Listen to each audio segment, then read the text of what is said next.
In the quiet town of Arroyo Grande, located along California's central coast in the United States, lived a young girl named Elyse Mary Pahler. She was an ordinary teenager, the daughter of devoted parents and sister to two siblings.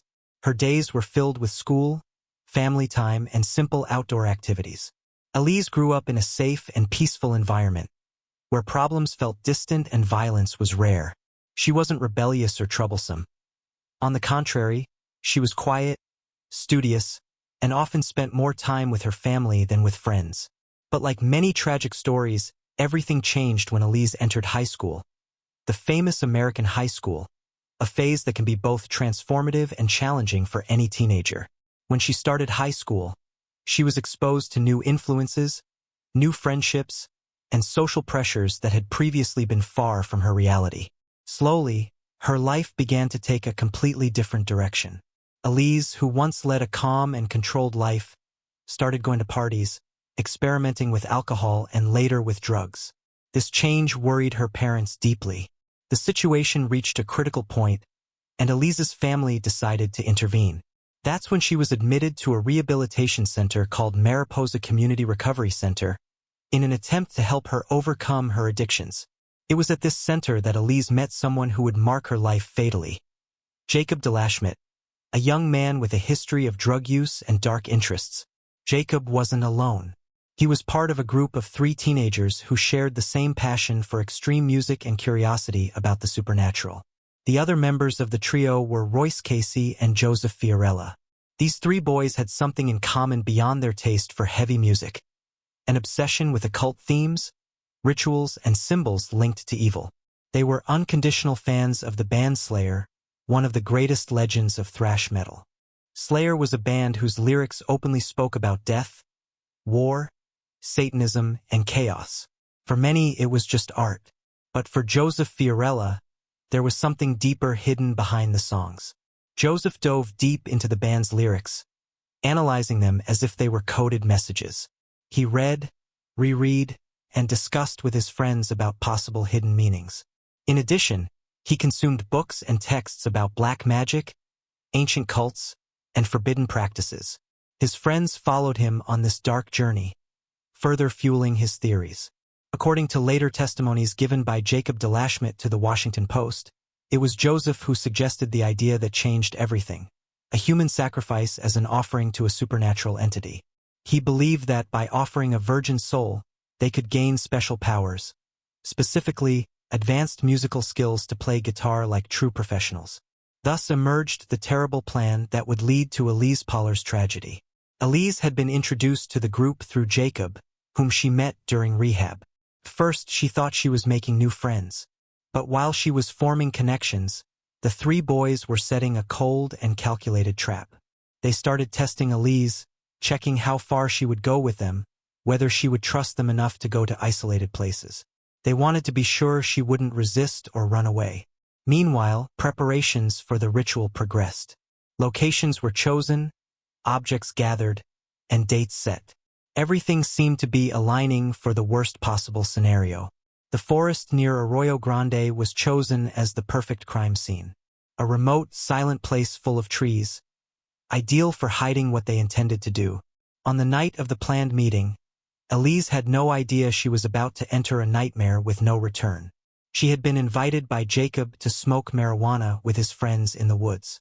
For her, it was just another casual hangout between kids her age. An opportunity to relax, escape daily pressures, and perhaps forget her problems for a while. She left home wearing simple clothes as she always did. Nothing indicated that this would be her last outing. Her trust in her new friends left her unguarded. When she arrived at the agreed location, she found the 3 boys already waiting for her. Light conversations, forced laughter, and some alcohol began to shape that night. As the hours passed, the atmosphere began to shift. The jokes gave way to tense moments. Elyse, although slightly altered, sensed something strange was happening. Then Joseph decided to begin the plan.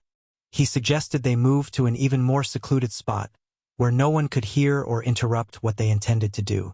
Elyse hesitated. She started to feel fear. But before she could react, she was surrounded by the 3 boys. It was then that everything turned into chaos. What initially seemed like intimidation quickly turned into pure violence. She was immobilized, tied up, and gagged with adhesive tape and ropes. Joseph led the attack. He spoke incoherent things, mixing words from rituals and phrases taken from Slayer's lyrics. It was as if he were truly invoking something. Jacob and Royce helped, but they seemed frightened. They weren't sure if they really wanted to go all the way. However, under Joseph's insistence, they eventually gave in to the pressure. Elyse fought with all her strength.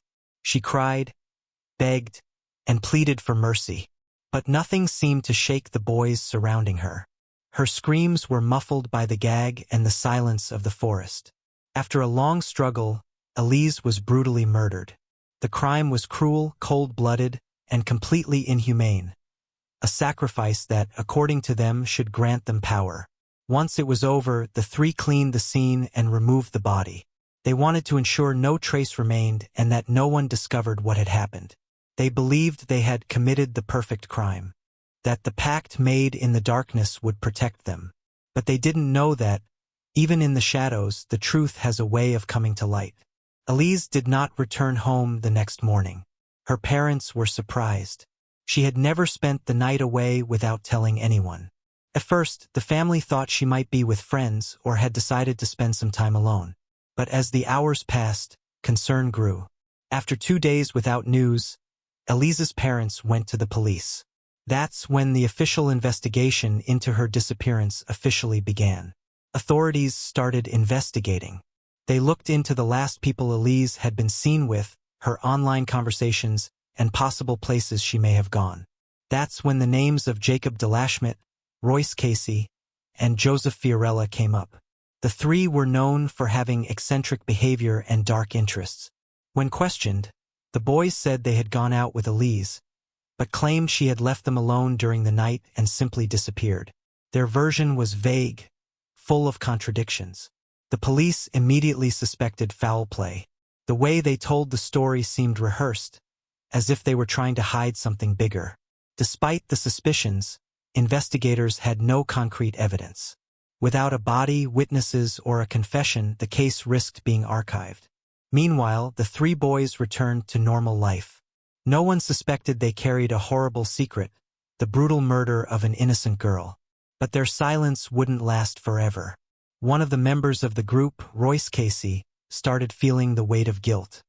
He couldn't sleep well and was tormented by what they had done.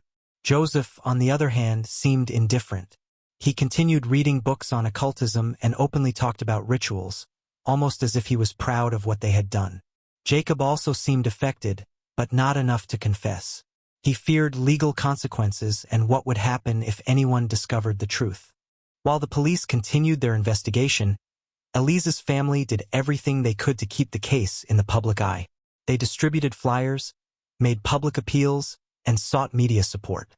Elyse's disappearance became a recurring topic on local news in the small town of Arroyo Grande. But without new leads, the family's hope began to fade. Months passed since Elyse's disappearance, but the police hadn't found any concrete clues. The investigation seemed to have hit a dead end. Meanwhile, Royce Casey, one of the three boys involved in the crime, was increasingly tormented. The guilt weighed on him like a mountain on his shoulders, and he couldn't live a normal life. He tried to hide his feelings for a while, pretending nothing had happened. But memories of that night in the forest haunted him constantly, even in his dreams. The psychological pressure kept growing until, one night, he decided to talk to his uncle, an important figure in his life. He needed to get rid of the burden he was carrying alone. That's when Royce confessed everything. He talked about the plan, the ritual, the brutal murder of Elyse, and how they had hidden the body to avoid being discovered. His uncle, shocked by the confession, understood that this was something very serious. He couldn't keep this secret.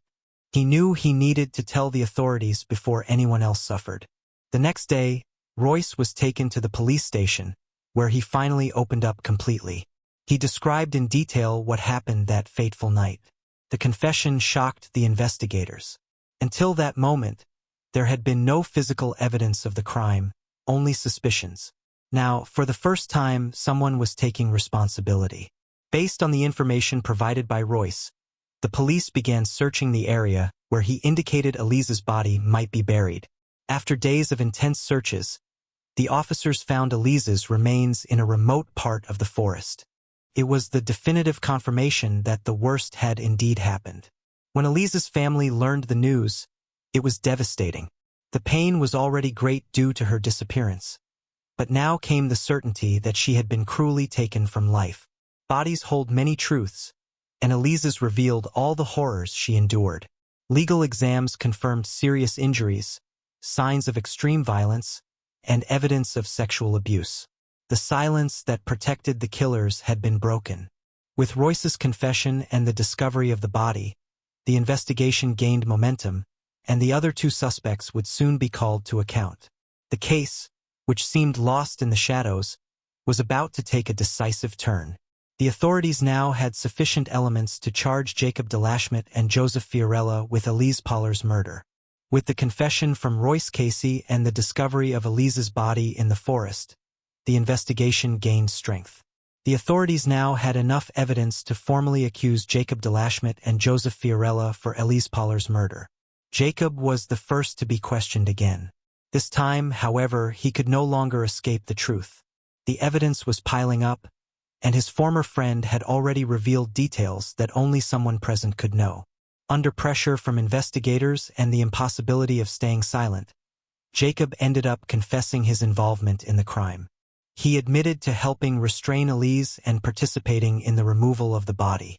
However, he tried to minimize his role in the murder, saying he didn't intend to kill the girl. According to him, he just followed orders out of fear of Joseph, who seemed to dominate the group with obsession. Joseph Fiorella, on the other hand, remained cold and distant during the interrogation. Unlike the others, he showed no remorse. To him, the ritual had been completed, even if it hadn't brought the promised powers. Despite denying any responsibility for the murder, Joseph made small slips during his statements. He mentioned details that only someone directly involved would know, which further increased the suspicions against him. The police knew he was the main person responsible for the idea of the human sacrifice. His fascination with Slayer's lyrics and his studies on occultism were well known among friends and family. Meanwhile, local and national media began covering the case intensely. The brutal crime shocked society, especially because it involved teenagers influenced by extreme metal music and satanic rituals. Many people wondered how such young boys could commit such a cruel crime. Was it simply the influence of extreme music culture? Or was there something deeper, like psychological issues or lack of guidance? Elyse's family followed everything with pain and outrage. Knowing that 3 boys had taken their daughter's life for such absurd reasons was difficult to accept. Friends of Elyse and residents of Arroyo Grande were also impacted. Many started looking differently at topics related to occultism and violence in music, questioning how far art can influence real actions. Social media was flooded with messages of support for Elyse's family and calls for justice. The hashtag Justice for Elyse began to circulate strongly, demanding severe punishment for the guilty. The police, now with all the pieces of the puzzle, prepared legal documents and submitted the case to the judicial system. The 3 boys would soon face the consequences of their actions before the law. The legal process was about to begin.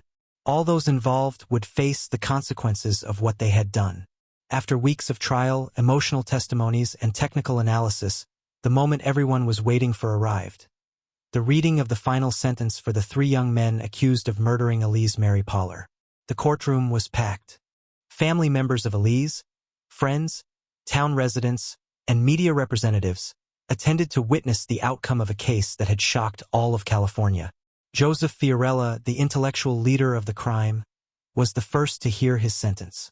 He remained impassive as the judge read the accusations and declared his guilt for premeditated murder, kidnapping, and concealment of a corpse.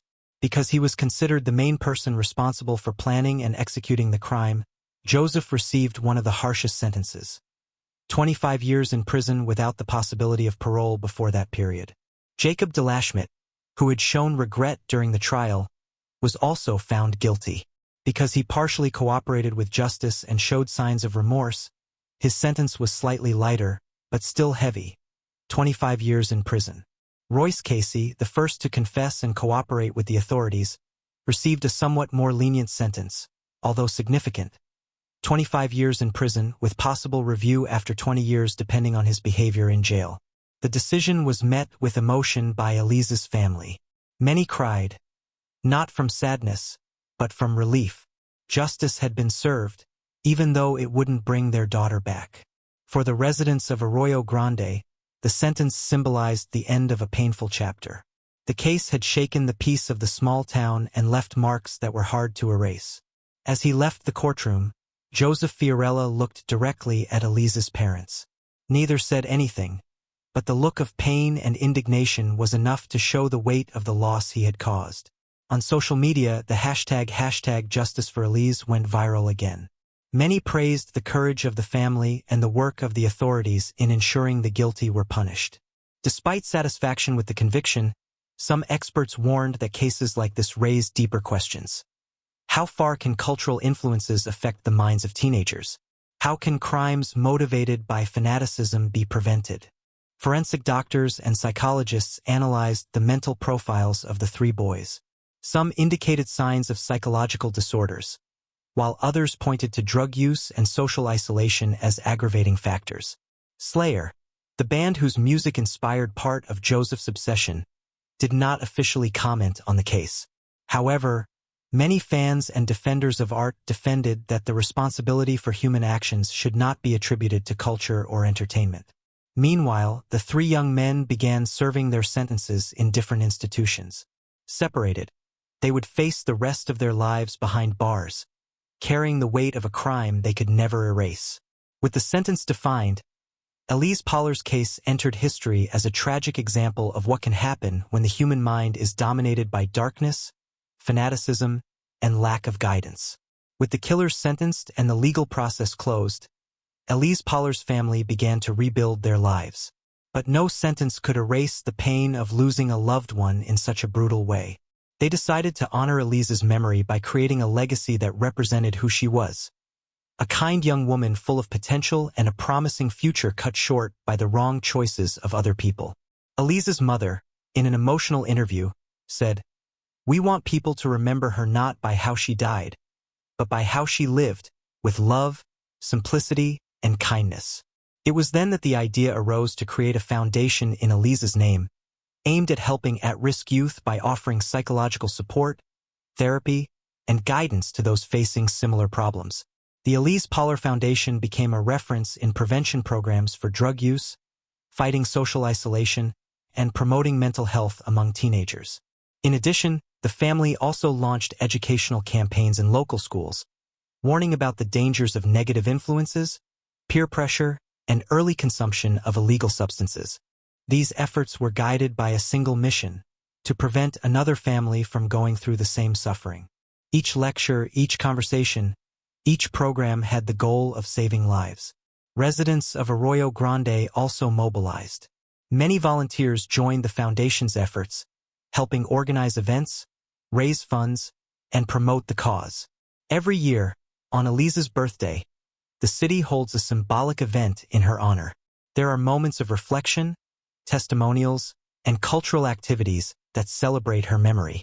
These tributes are more than a simple remembrance. They are a constant reminder that Elyse's life had value, even in the face of a tragic end. Meanwhile, within the prison system, the three young men served their sentences away from society.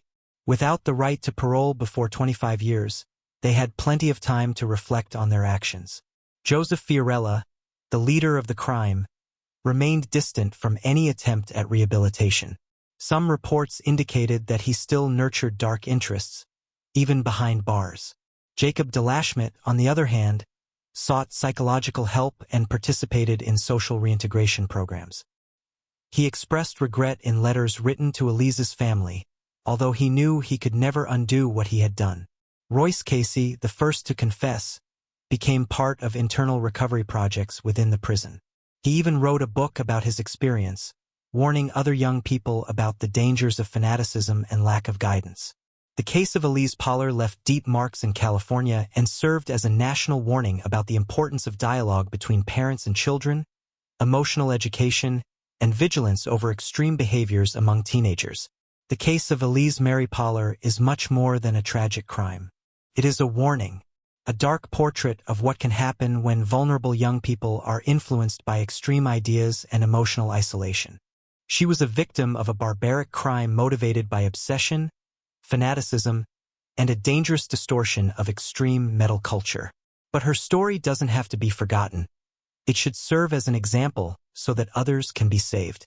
Many young people today are exposed to violent content, radical cultures, and groups that promote unethical behaviors. The challenge lies in knowing how to identify the signs before it's too late. Parents, teachers, and friends play a fundamental role in this silent battle. Open communication, emotional monitoring, and education about social risks can prevent similar tragedies. The Elyse Pahler Foundation continues its tireless work, offering psychological support and guidance to at-risk teenagers. Through lectures, school programs, and support networks, they seek to change lives. Real stories like this remind us that behind every statistic, there are real people. Families that suffer, dreams interrupted, and a future that could have been different. Elyse was an ordinary girl. She had fears, hopes, loves, and plans. She deserved to grow up, graduate, travel, find someone special, and build her own story. But it was all taken from her by the wrong choices of other people. Today, looking back, we can learn from this case. We can reflect on how we educate our children, how we talk to them about violence, drugs, and harmful influences. We can also rethink our role as members of a society that often ignores warning signs until it's too late. It is important to remember that art, music, and culture don't kill. It is misinterpretations, the lack of boundaries, and the absence of dialogue that turn ideas into brutal acts. The case of Elyse is not just a story of death. It is a story of an interrupted life, of lost love, and of an urgent warning. We need to be more present in the lives of the new generations. If you are a parent, talk to your children. If you are a teacher, observe your students. If you are a friend, pay attention to what your companion is going through. Small conversations can save lives. Small gestures can prevent crimes. And small actions can honor great stories, like Elyse's. May the name of Elyse Mary Pahler never be forgotten. May her memory serve as strength for those who fight for a more humane, aware, and safer world. If you've made it this far, it means this story touched your heart. So, help me keep this legacy alive. Like this video, share it with someone who needs to reflect on this, and leave a comment below, in memory of Elyse. Together, we can prevent tragedies and honor those who were cruelly taken from us.